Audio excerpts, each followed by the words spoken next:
Hey everybody, this is Ikaricast. Welcome to a laid-back episode of the Ikaricast Classic. That's right, you might get a new The Drop, but we're definitely doing an Ikaricast Classic. With me is... 16-bit Jeff. And... Double RPG. And we're here because we all just saw Wonder Woman. Not at the same time. Wonder Woman! Love you, Linda Carter. Mm-hmm. So we all saw this pretty recently. Me and Jeff just saw it yesterday as of the time we're recording this. You guys will hear this on Monday or Tuesday. Yeah, I watched it a week earlier before they did. Yep. Yeah. So Jeff, Double R had some time for it to simmer. Mm-hmm. As for me and Jeff, we saw it only yesterday. had 24 hours. We've had 24 hours, so let it sink in. First off, let's talk about the... Do we want to do a spoiler cast or no? First off. No spoiler. Spoiler cast or yeah? No, No. spoiler. Oh, no spoilers. Alright. So I guess we won't talk about story. Well, we can talk about the beats of the story, but not any details. Yeah. What did you guys think of the way it started? Again, no spoilers, but talking about how it chose it chose the tone and overall theme. Yeah, Mm-hmm. what it chose Okay, from the beginning. Do you mind if I go first, guys? Not a problem. Go ahead. Before seeing the movie yesterday, I remember reading interviews from Patty Jenkins where she was highly inspired by the 1970s Richard Donner movie, Superman the Movie. It really shows. Yes, it in did. a good light, a very good light. You're Like, right. That's good. to say just the beginning, I think how both not only Superman the movie but also Wonder Woman, that's how you tell an origin in any superhero film. Yeah, that was awesome. How about you, Double R? How'd you feel about that? Well, again, no, we're not doing details, but yes, the beginning is her origin. Right. Honestly, I was kind of, surprised by the direction that they went with in terms of how they started out the movie and then they just went into the origin story. And I really thought it was I thought it was brilliant, to be honest. I thought that the pacing was just well executed. It didn't go too fast, nor it did go too slow. It just felt perfected. Thanks, Loudstruck. And just to add context to what Kyle was talking about, I did read courtesy of Reddit, Ask Me Anything from Patty Jenkins earlier today, that due to the backlash that was not only Man of Steel back in 2013, which I feel like in some regards was somewhat underserved, whereas with last year's release of BVS, where I will once again attest that both myself and Firecastle Rear did like the movie for what it was. Uh-huh. I did like the fact that, at least Zack Snyder at least acknowledged some of the problems of the movie and tried to course correct going forward, not only with Wonder Woman, but hopefully with what we know from Justice League thus far, because this shows, I'll say this right now, the tone of Wonder Woman, this is not only the perfect tone to go with the future direction of future DCEU live-action productions. Mm-hmm. I'll say this right now. I love Man of Steel. It is one of my favorite modern movies, whether we're talking about DC or Marvel. This should have been the start. This should have been the boom of the DCEU, not Man of Steel. Yeah, because if you look at history based on the timeline or the chronology of the DC Extended Universe, this would have to be the first outing of a DC superhero. That too, but not only that, but the most important thing, without going into spoilers or going into detail about the story, the only thing I'll say about that, it is bare bones, but it works. Mm-hmm. That said, after watching it, I appreciate the story and overall direction that BVS was trying to get at. Because before watching it, BVS, even the theatrical cut, felt like so cluttered, so confused. Mm-hmm. But after watching Wonder Woman, when you go into the pattern of watching Wonder Woman first, the Man of Steel, and then Batman vs. Superman, it makes sense as to why Wonder Woman was a part of BVS's story. Yeah. It should have been first, yeah. Yeah. Mm-hmm. speaking of the tone, that was actually my next thing. Speaking for myself, I quite like the balance it took, where it wasn't grim dark, like some people claimed BVS and Man of Steel. Yeah. It wasn't grim dark, but it was serious, and I liked that it had comic levity, but it wasn't like Marvel, where it almost feels like it's, I don't know how to put like Marvel's... totally in our faces, like what Marvel Cinematic Universe has been doing. Marvel movies like, wow, that's wacky. Huh, your Wi-Fi password. Catchphrase like that. Yeah, exactly. Yeah, that's the problem with Marvel, with the MCU, is that they play it too campy. Thank you. That's the word I think you're trying to find, Jerry. Yeah, they're not being true to themselves. They're just being way too campy for, just to get people laughing and that kind of stuff. That's the thing that they're lacking with their movies in this day and age. It's just have heart. Exactly. And I'm not speaking for you, Kyle, but I think you're also one to it. We're not trying to say camp is a bad thing. It's just going overboard. Exactly. It was overboarded with campiness. Yeah. I hope the people who make the future Marvel's cinematic movies look at Wonder Woman and take notes on how you strike a balance with that. Exactly. Yeah. How about you, Double R? How do you feel about and you, Jeff? Like I said about the tone, how do you feel about the middle of the movie where it was establishing her character and? It's funny because Kyle, it's known that this movie takes place during World War I. That's no surprise or spoiler, but I will say this. I won't go into detail, but there are scenes in this movie where they where they do a beautiful job recreating and depicting the scenario of World War I in general. Mm-hmm. Like the loss of lives, the heroism of these unsung soldiers, it really tore my heart, unlike most war films that have been taking place around that time period as of recent. Yeah. And that's saying a lot. And especially with what Diana Prince had to witness during that whole time, with what shapes up her character. Yeah, that really is a big tearjerker when you think about it too. And funny enough, you just brought this up. One thing too, I might be going a little bit ahead, but the dynamic between Princess Diana Prince and Steve Trevor, it didn't feel hum. It didn't feel stereotypical sexist. It felt perfect. It felt natural, basically. Like I can't say for you, Kyle. I haven't played Horizon Zero Dawn. I can say one thing without a shadow of doubt. I hate the characterization of Arlo in that game. It has nothing to do with the voice actress. It has nothing to do with the character existence. The fact of how she's written, because that is the type of female character I don't want to represent people. You know what I mean? Wonder Woman did it right. She was powerful, and Steve Trevor wasn't seen as a wimp or anything like that. They were equal. Exactly. Actual equality. Yeah. They felt like they were, they were special to one another. Because of all the characteristics and the, what they were. What they had to witness, what they had to go through, and camaraderie that they had between themselves and their friends. It just seemed like it really worked in tandem from beginning to finish. It's funny you bring that up, too, because there was another thing I liked, too, and I know this may sound weird. I liked the romantic dynamic between Clark and Lois in Man of Steel, and more so in Batman v Superman. That said, I felt the romantic relationship between Diana and Steve was done way, way better in this movie. Oh, yeah. Because it felt like the first time I actually saw a comic couple in the relationship actually taken in a realistic turn for once, for a direction for once. Like, it didn't feel ho-hum, it didn't feel cookie-cutter, it didn't feel forced. Yeah. So, instead of asking about the ending, since we're not doing spoilers, you can still talk about it, but, one thing about the ending, I'm just saying, we're not going to spoil who the villain is. But we'll say this, and I bet you will test this too, Jerry, because you are hyped when this came up. The actual baddie, people say that DCEU has been taking a weird direction in regards to representing the characters. Bullshit.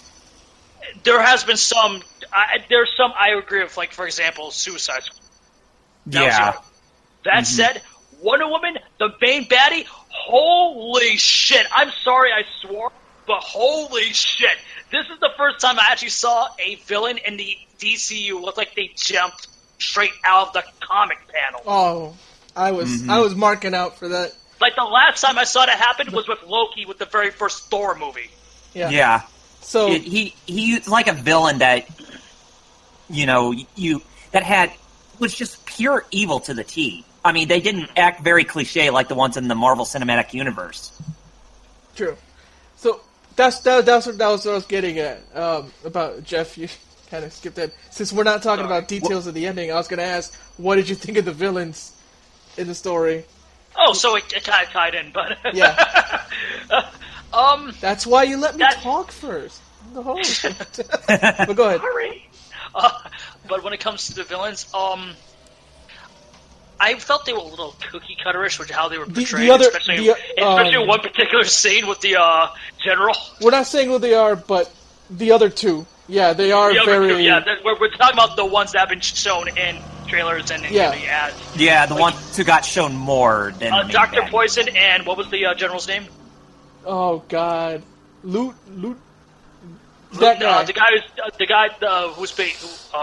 the character that's being... Yeah, the general. By, Danny Hudson. Yeah, I forgot his name. Yeah, just call him Danny Hudson. Danny Hudson. There, I'll go on Wikipedia. It's fine, dude. But there was just one particular scene that they were acting so cookie cutter. Just it felt kind of out of tone of that movie. It did. But it felt like it was from a whole other movie. It felt like Batman '66 in some ways. His name Eric Ludendorff. Yeah, that's right, okay. Ludendorff. Yeah, General Ludendorff. Basically, before Hitler. But there is one thing that without spoiling, there was one detail that happened with the character that they didn't explain, and it just felt weird. Mm-hmm. That would be? I don't want to say it because it ties into the reveal of the actual villain. You're right. Oh, yeah. Uh-huh. Thanks, phone. I'm not editing this, so... Oh, yeah, now I know what you're talking about now. Yeah. Jeff just wrote in the chat for us, for those of you who can't see, because you can't. Thank you. Yeah, thank you for bringing it up. But, the villains I liked, their ideology I thought fit, but it's just there was that one particular scene just like, I get what we try to do, but it just came off... cheesy, yeah. With Marvel, it felt like it fit in a stereotypical Marvel scene. No disrespect to the MCU, but yeah. Mm-hmm. Okay. Random color. Mm-hmm. So, how about you, Double R, with the villains? Or did you already say? I don't think I said anything yet, but yeah, I mean, when it came to the two main ones, Dr. Poison and General Ludendorff, well, they're not the main baddie, but since, avoiding spoilers. But I just thought they were cookie cutter to a sense, basically with how they, portrayed themselves in the movie. But in the end, I won't spoil it that much, what made Wonder Woman change of how she has... Mm-hmm. When she was face-to-face with Dr. Poison, it's like, wow. But it's just, yeah. I mean, the main, the two enemies before the main one, they were pretty grim, I will admit, especially with General Ludendorff. But it's just, you could just tell that their motives were pretty much clear as mud. Oh yeah. But when it came to the main baddie, holy shit! Yeah, me again. Oh yeah. Me and Jeff, to put wrestling terms, marked out when we saw that. Dude, and you guys got to see it yourself from the audience, from the theater. And you guys got to see it for yourself. Now, this is the part I really want to talk about, and this is the cinematography. Oh Lordy, my God! Mm-hmm. Beautiful. I don't know who did the cinematography, but they did a phenomenal job. Yeah. The cinematography was phenomenal. Like, the direction of the camera angles was pitch perfect. Yes. Whoever did the choreography. Yes. Holy especially crap, especially for that final fight. Yes. Between between Diana and the baddie we're not going to talk about. Yes. Oh, a lot of people say that fight scene between Zod and Superman at the end was fulfilling. It was. I disagree. That final fight between those two and Wonder Woman. Yes. I really and loved the colors of the movie as well. In terms of Oh my God! Thank you. Yes. Not only that, but the way they transitioned from the lush, angelic paradise that was the scenery of Themyscira to when she leaves her homeland to go to London. Like, that was a nice transition to see how godlike that place really is. Like, how much of a oasis. It's well diverse with the tones in the cinematography, basically. Exactly. Thank you. That's what I'm trying to get at. But not only that, but there's one thing I really want to bring up too, which I thought was the highlight of the movie, was the score done by Rupert Gregson-Williams, which I found out. We were talking about this after the movie ended yesterday, Jerry. Yep. He is a relative of Harry Gregson-Williams. I looked him up. It's his brother. He's not his son, his brother. Yeah.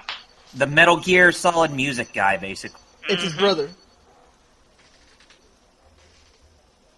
And I gotta tell you, just to bring it up, because I know a lot of people were worried about the future of the DCEU when Hans Zimmer announced that he was leaving that scene of superhero music. If Junkie XL's not doing the score for Justice League, I would not mind taking up the mantle. Yeah. Or any future DCU movie, whether it's Superman, Batman, Green Lantern, Flash. He proved himself with Wonder Woman. He did a phenomenal job. Mm-hmm. Definitely. I also wanted to ask about her. I should have asked this earlier. I just remembered her. Besides Steve and her little, I guess her band of mercenaries. Mm-hmm. What did you think of those guys? Oh, they were hilarious. Hilarious and very likable characters too, because they all had great personality between themselves. They were true to themselves, and they didn't really act totally cliche like what you would expect from something that's some other movie that's pretty terrible. There's a scene involving the Scotsman that's real. Oh, Jeff knows what I'm talking about. Yes, I do. Like, that's really that's what soldiers would experience if they fought in a hellish war like that.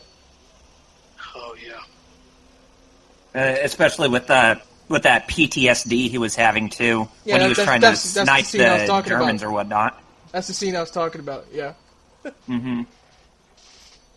So, is there anything else I'm missing? I'll start with Double R because Jeff, I know you'll have a lot to say. So, Double R, is there any wrapping final thoughts? Anything we missed that you want to talk about? Woman, definitely the best DC extended universe movie by far, and Gal Gadot's performance more so than BVS. It just goes to show that she is perfect for the role. I really liked every minute of the movie. I thought it was well paced. It had great cinematography. The special effects were really, really good, and it really captured the atmosphere of the early 1900s of what was going on, and of course with what was going on in Themyscira, with how beautiful and colorful it was as a paradise for women, and then how dark and grim it was for the times of World War I. It seemed like it caught everything that you would want to expect within a DC film in this modern age. But then again, since DC goes a different route than Marvel in terms of their delivery and their stories, with them being serious while adding some humor, this movie definitely seemed like this is what Man of Steel should have been in terms of its tone, basically. Starting there and going forward, but not go too royally overboard with it like Marvel has done. Right. But in the end, I think that Wonder Woman was, DC and Warner Brothers' great redemption, and it really makes me optimistic about Justice League this November. But I liked it. Give it an A+. Definitely. Mm-hmm. How about you, Jeff? Okay, first up, I have to say, former AMC host, Movie Talk host, now Collider Movie Talk host, John Campia. Yeah, how's that crow? If you guys don't know, this is the same person who said since Gal Gadot's announcement was made 2 to 3 years ago that he was salty because she looks like a model, she's too thin, she's not bulky. Oh, she sucked in the Fast and Furious movies. Like, really? You're using the Fast and Furious movies? Think about what you just said. You're using the Fast and Furious movies as an example? Really? That's terrible. And then fast forward and say, she had no involvement in the movie. It's like, yeah, just like an extended cameo. She really didn't show herself. That's why. She wasn't really the main part of the story in regards to BVS. I'm glad that Gal Gadot's portrayal of Wonder Woman was so well received because people who have just been throwing, really sexist virtual towards her since day one, I hope they are feeling like assholes right now because she is a Wonder Woman. And that's this is the first time I can actually say that since the last Wonder Woman I grew up with was Sarah Eisenberg from the DCEU from Don't you mean Susan Eisenberg? Susan, thank you, Susan, thank you. But from like Justice League, that was the Wonder Woman I grew up with, like how my father and my mother respectively grew up with Linda Carter in the 70s. And I have to say one thing. A lot of people are saying that this is the best superhero movie since Dark Knight and since Spider-Man 2. I hate those review blurs because those are the most stereotypical things to say. This isn't better than Spider-Man 2. This isn't better than this isn't better than fucking The Dark Knight.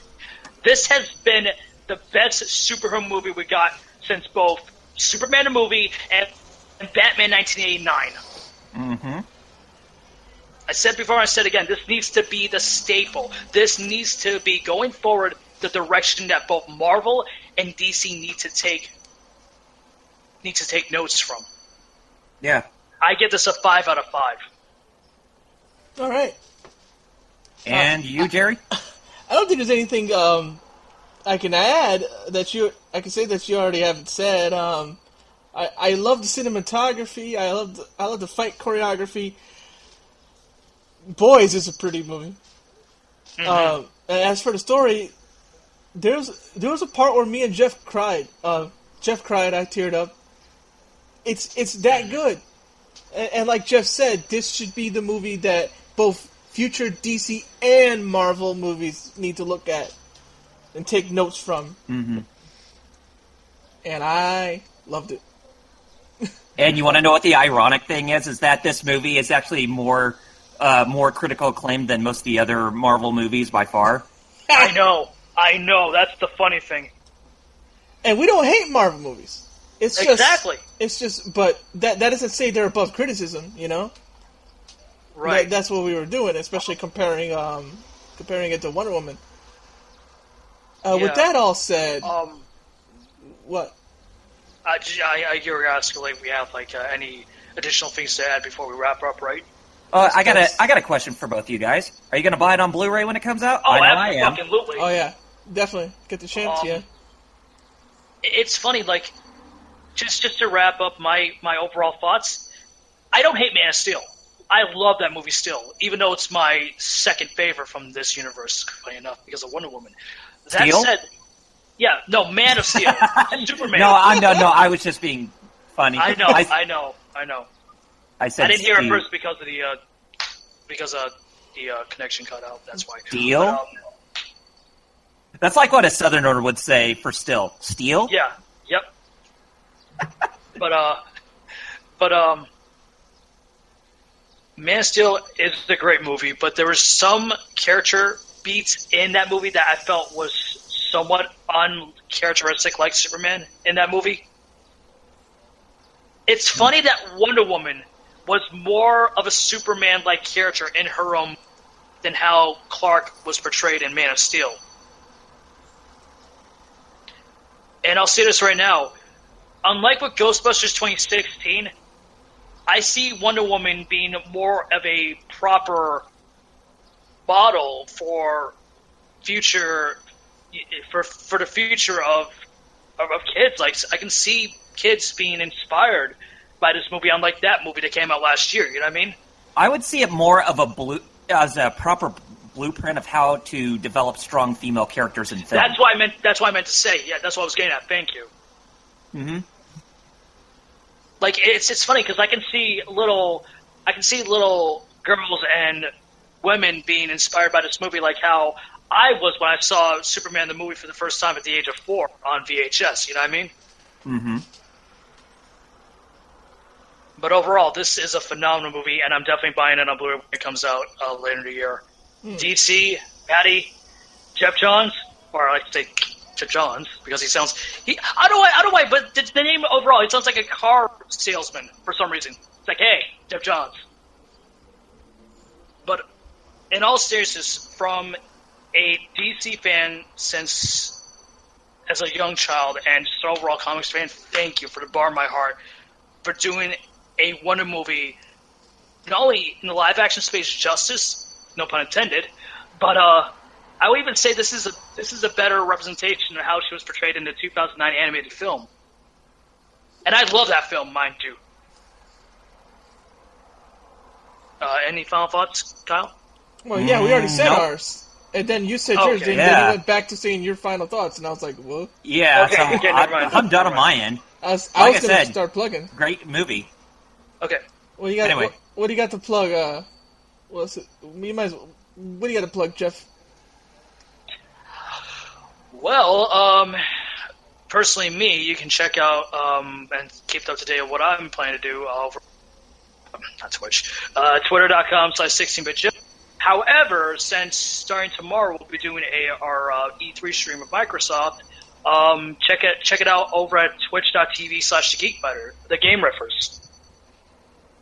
That's if this comes out. But yes, before then. How about you, Double Well, R? No, it's good. Anyway, you can find me on youtube.com/RRPG Reviews. It's all in one word. And you can also follow me on Facebook and Twitter. The links will be in the description. And just so you guys know, I finally got started with video capturing for Episode 8 of my Final Fantasy retrospective, which covers Final Fantasy XI Online. I'm currently capturing footage of me playing the single-player portion, but I want to try and get some of my friends in so that way we can actually play a bit of multiplayer and form a party together. So that way we can actually get through most of that game where it won't be that much of a hassle with me trying to, go through the whole game by myself without getting that much into a party. But, we'll see how it goes. But other than that, yes, I'm working on that, and be on the lookout for more content that's coming from me in the future from my YouTube channel and from here at the Game Riffers that you won't even find anywhere else. And yeah, if this comes out before Microsoft's press conference tomorrow, then yes, follow us at twitch.tv/thegameriffers as we like to riff about E3 this year because it's that time again, baby. Woohoo! Sure is. Yes, it is. And that's it for me. All right, then follow us, the Game Riffers, at Twitter, twitter.com/thegameriffers, and the Geek Fighters, twitter.com/thegeekfighters. Follow me on Twitter at Ikari Radio, IKARIRADIO, Facebook.com/FighterCouse, same name as the channel here. And yeah, on Facebook you'll find everything. So, I got so many links, I'm like, oh god. Yeah, just go to Facebook. With that said, I guess that's it. For 16-Bit Jeff, for Double RPG, I've been Fighter Kaus. We'll see you guys next time. Nimu. Kanro.